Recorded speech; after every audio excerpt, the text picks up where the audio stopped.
Hello mga people! This is Jonna and welcome to our YouTube channel, Jonna V.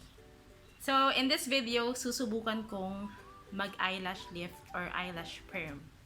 Ang eyelash lift, sa mga hindi pa nakakailam, ay alternative siya yung regular mascara, false eyelashes, or eyelash extension.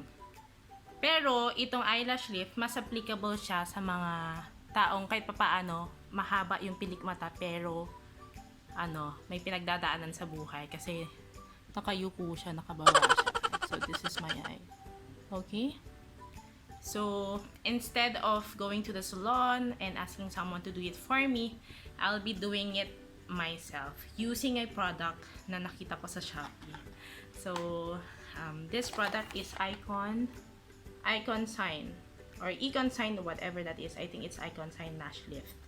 I got this for only 289 pesos per set from Shopee.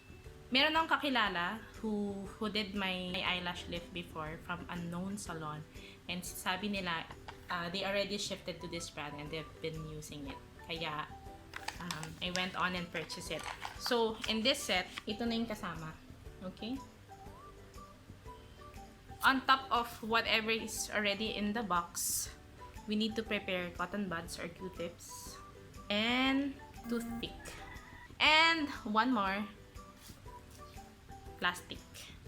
So, pwede itong your regular ice candy plastic or ice water plastic or yung nasa kitchen na plastic, yung mas manipis. Okay, so this video does not have take twos. Gawin natin ng maayos. First step is to clean the surroundings of your eyelashes using solution number 4.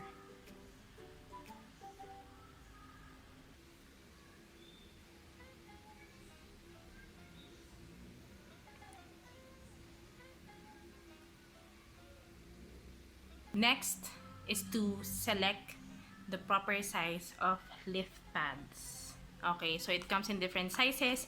Kailangan mo lang hanapin yung right size for you. So, depende ito sa size ng iyong mata and also the length of your pilik mata. So, it will determine kung gaano kaangat yung gusto mong mangyari sa iyong pilik mata. So, it also depends on the length. So, best way to do is to try it one by one. I already pre-selected mine. Ito yung medium one. Next step is to put a glue sa bottom ng iyong iPads para mag-stick siya dito.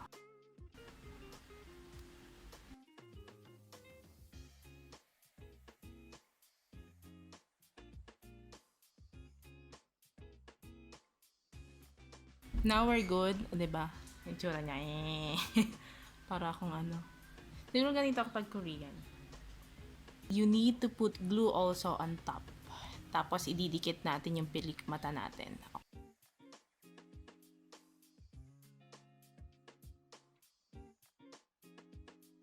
Once it's okay,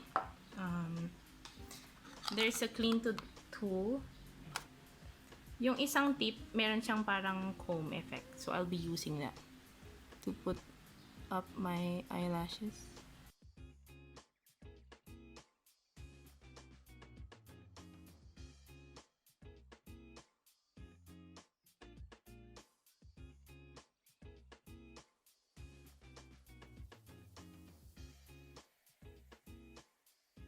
Okay, so it works naman. This one works.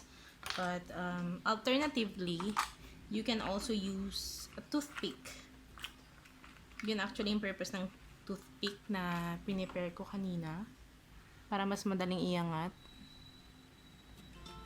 Okay. Just be careful not to poke your eye. Now that it's set and are all the way up, so it's time for the next step, that is to put the perming lotion. Next, para mas maluto siya, put a plastic over your eye.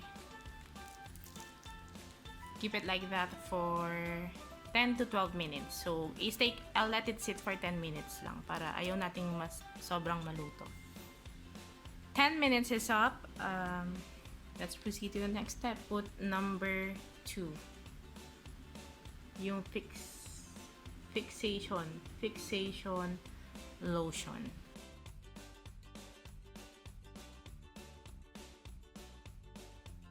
Once that is done, we'll place a plastic over it and wait for 10 to 12 minutes again. I'll let it sit for 10 minutes only dahil ayaw nating masunog.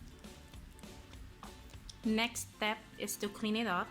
Again, gagamitin natin yung number 4, yung cleanser that we used initially. Tingnan natin siya ngayon. Use the tip na merong suklay para daw matanggal yung residue. Then, remove the iPads. Okay? Yan na siya. Yan. In fairness, so, we're not yet done. Dahil nilagyan natin ng kung ano-anong chemicals, we have to put liquid number 3, which is yung nutrition. I will put a generous amount.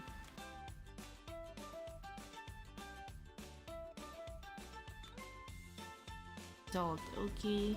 So, para ka lang din nag-eyelash curler. And gusto ko yung kinalabasan niya kasi before, ang nangyayari, para siyang tinutupi na nakaangat ng bonggang-bongga. So, it doesn't have that natural look na iniin ko. So, this is way better. Diba? Para lang akong, para siyang natural. So far, ang observation ko, we need to be careful or put generous amount of glue kapag nilalagay yung iPads kasi madalas natatanggal siya. Especially on the process and you're also doing it on your own, hindi ka steady na nakapikit and also pinapawisan yung bottom. So, tendency na tatanggal siya, kailangan mong ayusin ulit at idikit ulit. And also, best to put a generous amount of glue on top of it para all the way until the end, naka-stick yung eyelashes mo. So, ito, natanggal siya. Natanggal siya. So, inaayos ko siya. Pero, in all fairness, okay naman yung kinalabasan niya. So, I will be continuing it on the other eye and I will show you the end result. I am finally done. Papansinin nyo. So, this is the first eye that I did. Hindi siya masyadong nakaangat.